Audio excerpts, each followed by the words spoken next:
Pogled v znanost.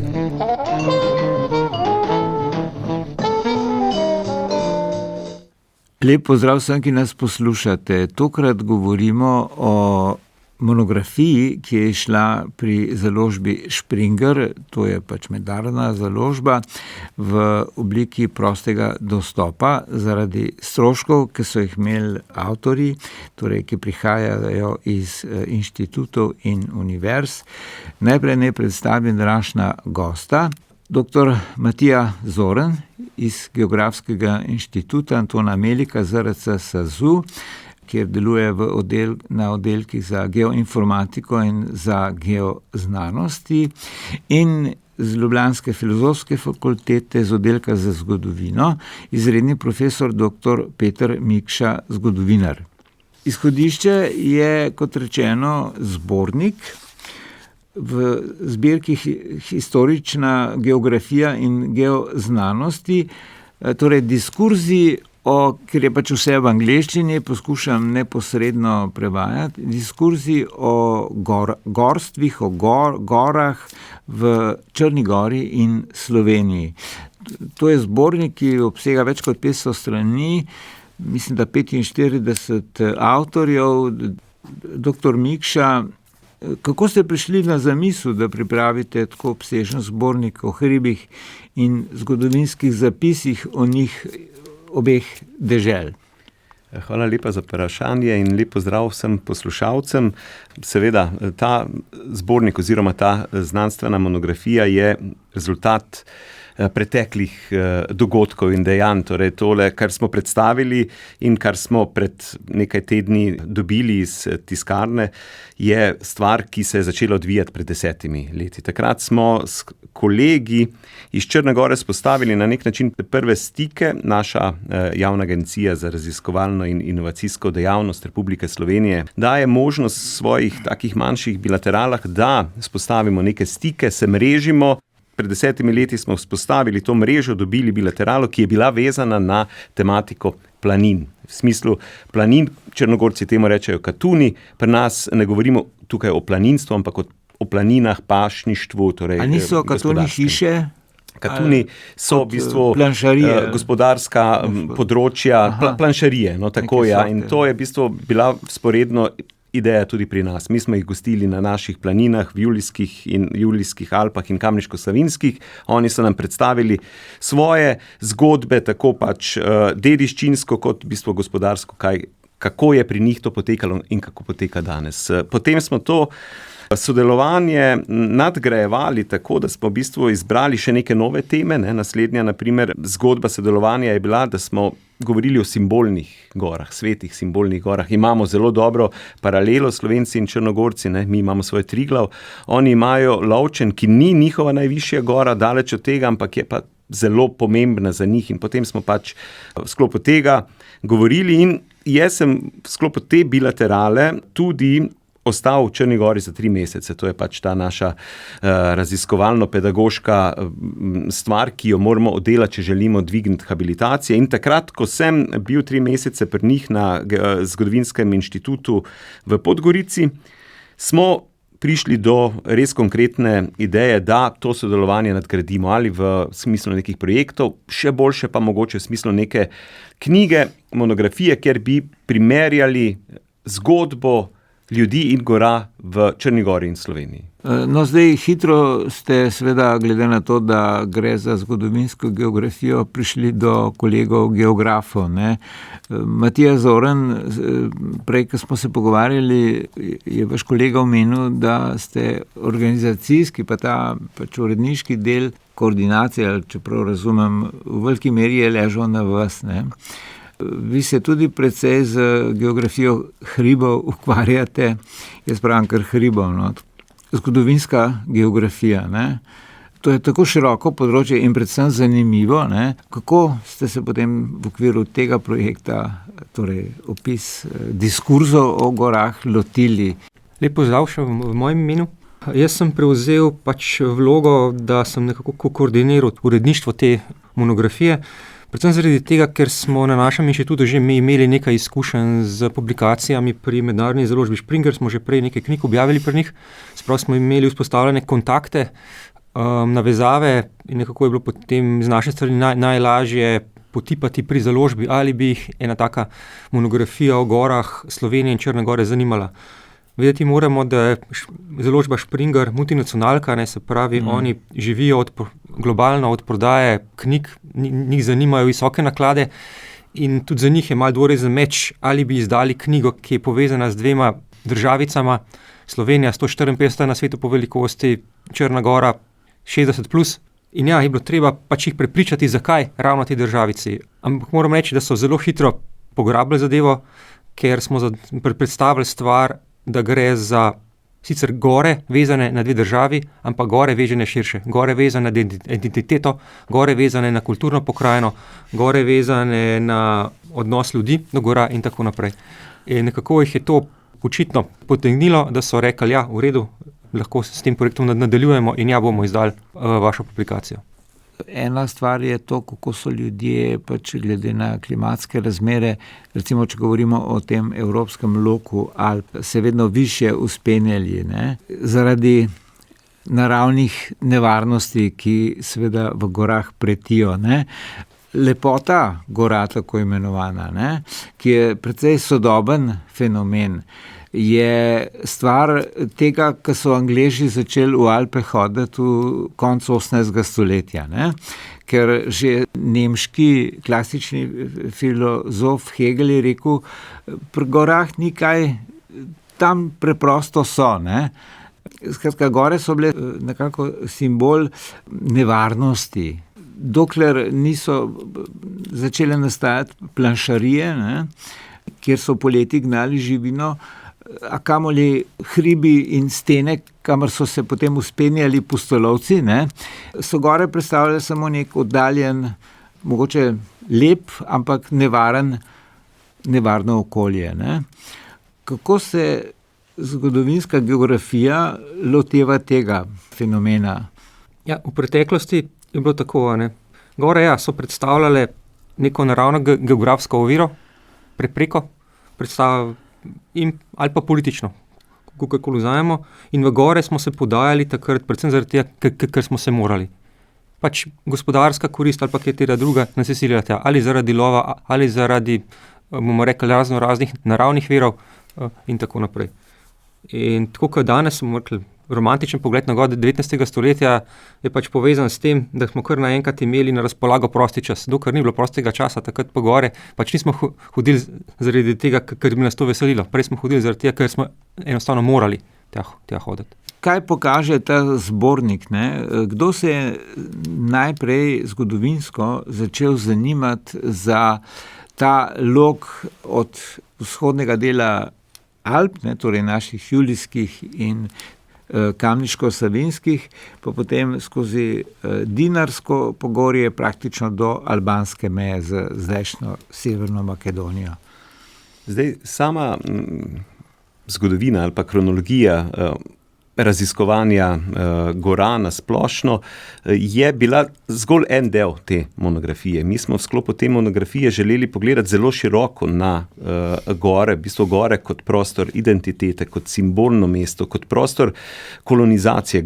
Kdaj so v bistvu ljudje prišli v gore, zakaj so prišli v gore, torej od arheoloških, antropoloških, etnoloških segmentov do geografsko, čisto preprosto, kaj sploh gora je in zakaj in na kak način je, do v bistvu današnjih pogledov varstva gora, trajnostnega razvoja in tako naprej. Torej ta širina nas je vodila, da smo iskali pisce, ki pač so kompetentni za to, ki lahko prinesejo nam primerjavo med črnogorskimi pogledi in slovenskimi pogledi. Ampak osnovna ideja, zakaj se lotiti te teme, je bila pa v bistvu precej preprosta. Slovenci smo v zadnjih 100 letih zgradili neki mit ali pa neko identiteto na gorah. Mi se imamo za gorski narod, čeprav nam geografski kazalci tega ne kažejo. Mi imamo gora minimalno, nad 500 metrov nas živi dobrih 10%, torej do 500 metrov nadmorske višine živi večina Slovencev. Ampak v 100 letih smo pripeljali to zgodbo z gorami tako daleč, da imamo danes v grbu, imamo v zastavi, torej 2 od 3 državnih simbolih goro. Ne, zakaj? Zato, ne. Pri Črnogorcih je pa v bistvu zgodba diametralno nasprotna. Oni so v zadnjih 100 letih v bistvu iz tega dejstva, da so živeli in da so jim gore prinašali preživetje, ne, torej prišli v dolino. In oni so pravzaprav zaradi teh gora so bile tudi njihova naravna trdnjava, da so se lahko, da so neko relativno samostojnost pred Osmanskim imperijem in Beneško republiko ohranjali. Ne? Tako, njim so gore v bistvu dajale zavetje in v bistvu preživetje, zaradi tega, ker je pač klimatski pogoji so pri njih drugačni in lahko imajo pašo do višine 2000 in še več in tam imajo ogromno in pač oni so od tega živeli, ampak danes se Črnogorci imajo za pomorski narod. Oni so vse drugo kot Gorjani ali pa vse drugo. Gore so za njih v bistvu prostor nečesa slabega danes. Ne? In to smo želeli v bistvu pogledati, odkje ta kulturno-identitetna zgodba prihaja, zakaj in seveda, kje je so to ozadje, ne? Ki pač ga gore ponujajo, ker gore v bistvu zraven tega, da so pač neka seveda fizična ovira vsakega človeka na koncu horizonta, ne? Torej pogled ti ostavijo, ampak zakaj so Slovencem danes tako pomembne in zakaj Črnogorcem nočejo, da bi jim bile pomembne? Je zanimivo, ne? Glede na to tudi, da gore v sodobnem alpskem loku predstavljajo pravzaprav hrbtenico turizma, ne? V teh deželah. Ne? Da, točno to je bila tudi ena izmed študij, ki smo jo naredili. Ne? Matija ima lepe podatke, koliko v bistvu, in knjigi so podatki, koliko v bistvu prinese turizem Slovencem in Črnogorcem. Ne? In kako mi gledamo na to dediščinsko stvar, kar gore so, ne, nam, ne? Torej, precej različno. Ampak omenili ste, da Triglav in Lovčen, ne? Da ne bi bila neka identitetna, povezovalna pričvrstitev na neko skupnost. Kako je s tem pri Črnogorcih, pri Slovencih? Pač ja. Triglav je, ne? Konec koncev je bil v teh razpoznavnih emblemih državnih kar prisotno, ne? Seveda, simbolika neke gore je vedno vezana na neke zgodovinske dogodke ali pa osebnosti, ki so pač to goro tako pomembno naredili. Pri Slovencih pač vemo, ne, ta neki boj za gore, od Aljaža, postavitve najvišje markacije na vrhu in seveda to v nekem obdobju graditve naroda Slovenca napram nekem tujem narodu, ne, torej Nemcu v tem primeru, in mi od takrat gradimo to navezavo na gore. Ne. Črnogorci nimajo tako močne ali pa tako izrazite, jasne linije, kot imamo mi, ampak Lovčen predstavlja en simbolen moment, tako v smislu nekega boja za gore. To je predvsem vezano na Prvo svetovno vojno, ko je Lovčen strateška točka, ne, govorimo seveda o gori, ki se pne nad Boko Kotorsko, nad Kotorjom, v bistvu v trenutku na 1600 metrov in kjer je v bistvu pod njim živel, rojen in seveda na vrhu tudi pokopan njihov največji v bistvu Črnogorec, vladika, ne, Njegoš.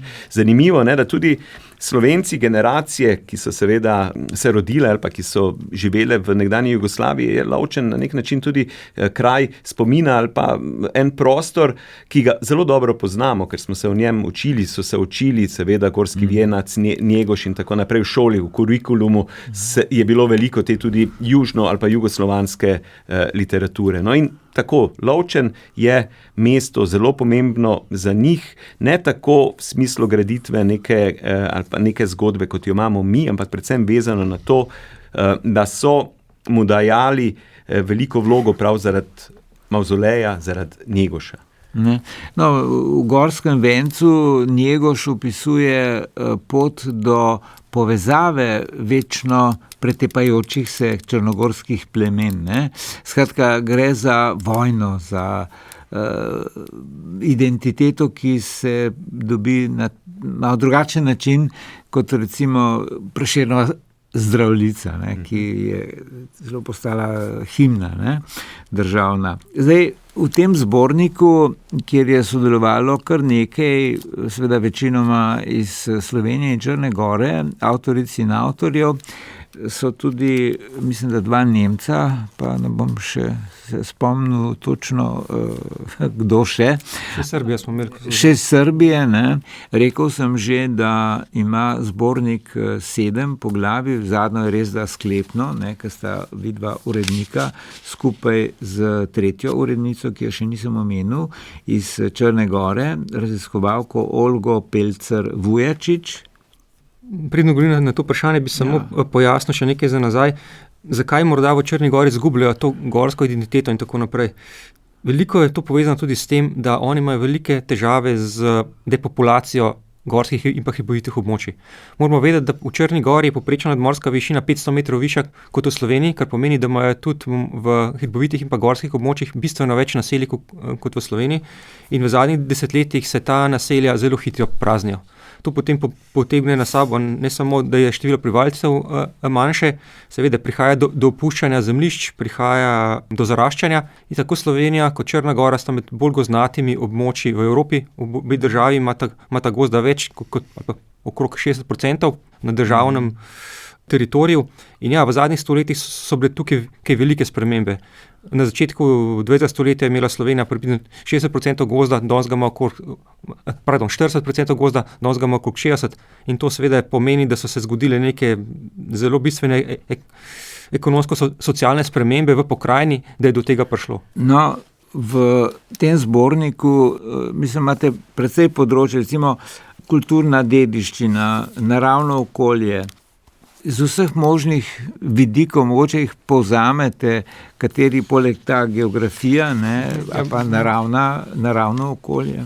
Mogoče bi začel s tem, da vas malo popravim, nima ta monografija 7 poglavij, poglavje 29, ki pa smo jih razdelili v 6 tematskih sklopov.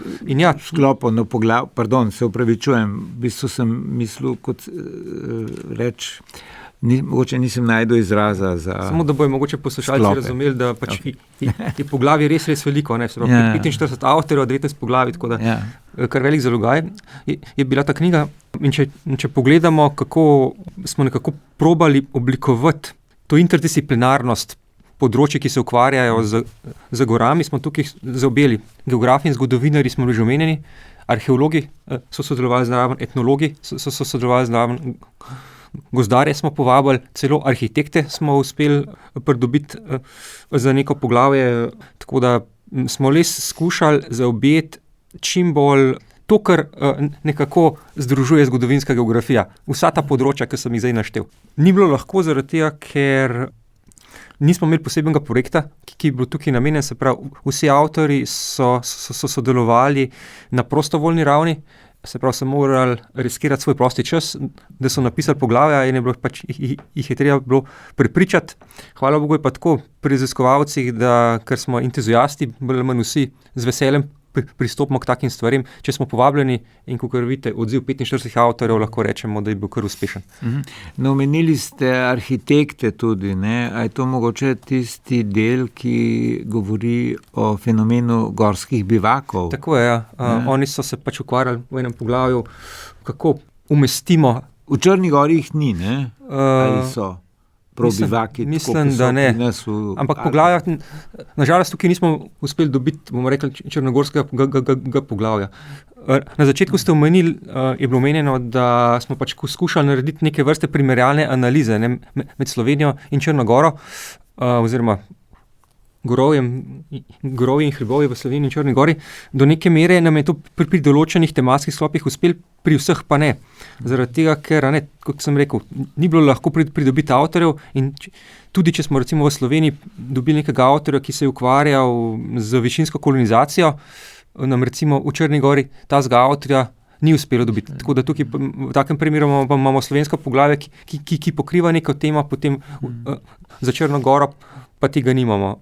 Podobno je z zavarovanimi območji. Za slovenski gorski svet imamo tako poglavje, ki govori o zavarovanju, bomo rekli, gora na črnogorski strani, ne. Zato, ker nimajo zakonodaje, ki bi to... Ne, enostavno zaradi tega, ker nismo uspeli dobiti avtorja, ki bi, ali pa smo avtorja dobili, pa ni pravočasno oddal članka, ali pa poglavje ni bilo dosti kvalitetno napisano, tako da tukaj je bila cela vrsta nekih pragov, ki so nas omejevali. Ali ni bilo avtorja, ali je avtor bil pa ni dosti kvalitetno napisal, ali pa enostavno smo dobili avtorje, pa so šle mogoče teme malo v različno smer. Zdaj še nekaj me zanima. Glede na to, da je to le skupen projekt iz 2 republik bivše zvezne države, ne? Pa da so predpostavljeni tudi kakšni mlajše generacije sodelovali tu, raziskovalke, raziskovalci, ne?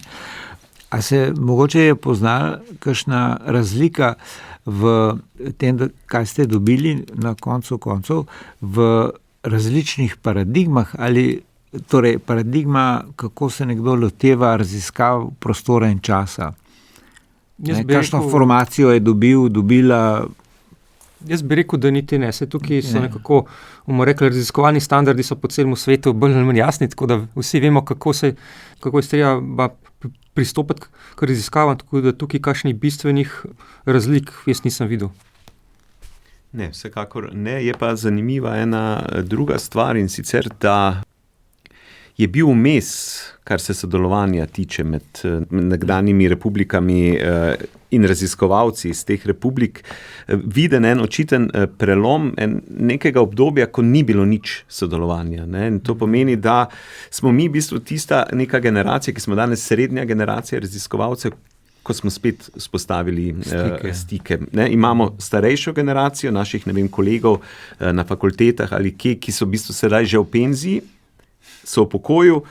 Vmes ni bilo sodelovanja in zdaj v bistvu se vedno bolj intenzivno ponovno posegamo po nekih skupnih zadevah, ker tem imamo ogromno, ne, sploh zgodovinari seveda, ki obdelujemo neka zgodovinska obdobja, ne, Jugoslavija prva in druga je naša skupna tema, pa ne samo to, ne, Črna Gora in Slovenija, torej slovenski prostor in črnogorski prostor današnji sta bila na nek način skupna že v Rimskem cesarstvu in seveda potem v Habsburški monarhiji in še v mestnimi takšnimi in drugačnimi, ampak seveda Jugoslavija ostaja tista neka najbolj močna skupna stvar. Ena od stvari, ki je tudi bila skupna bivši zvezni državi, je recimo čisto geografsko vzeto Dinarsko pogorje, ne? Tukaj imamo Dinarski kras in seveda to hribovje, ki se vleče pač praktično od Dolenjske, Notranjske pa do Črne Gore, a ne? Ali že obstajajo še z časov skupne države kakšne študije, ki bi nekako čisto geografsko ali pa torej zgodovinska geografija opisovale ta prostor? Ali je to še izziv za naprej? Peter je že nekaj omenil, teh bomo rekli povezav, ki so med Črno Goro in Slovenija, on je omenil zgodovinske, imamo pa tukaj, ko ste omenili, tudi naravno-geografske povezave. Povezujete nas 2 veliki evropski, mi temu rečemo, makrogeografske enoti, to sta Dinarsko gorstvo, ki ste ga omenili, druga taka enota je pa Mediteran, se pravi Sredozemsko morje oziroma naše Jadransko morje. To sta sigurno 2 povezovalna elementa, ki nas naravno-geografsko družita. Če samo omenim, da obe državi sta zelo kraški, se pravi, prevladujejo kamnine, apnenci, dolomiti, v Črni Gori več kot 60%, v Sloveniji približno polovica, in to potegne za sabo, da seveda so določene reliefne oblike zelo sorodne. In če imamo sorodne reliefne oblike, potem seveda lahko tudi študiramo to sorodnost, in tukaj je krasoslovje neko področje, ki nas povezuje nas tudi tako imenovani glaciokras, se pravi, v Sloveniji imamo še nekaj ostankov ledeničkov iz preteklosti, v Črni Gori tudi, tam imajo tudi en manjši ostanek, tudi to nas povezuje v preteklosti, je bilo pa te poledenitve bistveno več, in ko so ledeniki preoblikovali to kraško pokrajino, smo dobili tako imenovani glaciokras, in tega imajo tako Črnogorci kot Slovenci. Imamo veliko spet nek moment, kjer lahko geografi proučujemo in Črno Goro in Slovenijo. Tako da tle je cela vrsta možnosti, ki so bile izkoriščene že v preteklosti. Saj tega ni začela naša generacija, tukaj so že v preteklosti raziskovalci. Če omenim samo enega sicer srbskega raziskovalca, Jovan Cvič, on je bil eden tisti, ki se je začel ukvarjati z Balkanskim polotokom, bomo rekli. Na začetku 20. stoletja, ne? Pa tudi že prej. In je nekako doktoriral iz Krasa, tako rekoč v Sloveniji in potem to, kar soslovje razširil na celotni Balkan. Povezave so vsaj na tem raziskovalnem področju že kar dolge. Toliko za enkrat o tem zborniku, o diskurzih opisovanja gorovij v Črni Gori in Sloveniji, ki je šel v angleščini pri založbi Springer, ki je prosto dostopen kot PDF datoteka. Oba urednika knjige, geograf dr. Matija Zoren iz Inštituta Antona Melika, geografskega ZRC SAZU in izredni profesor dr. Peter Mikša iz oddelka za zgodovino Ljubljanske filozofske fakultete. Hvala za ta pojasnila v tem pogovoru, ki ga je posnel Janez Ahlin, povezoval pa sem ga Goran Tenze. Pogled v znanost.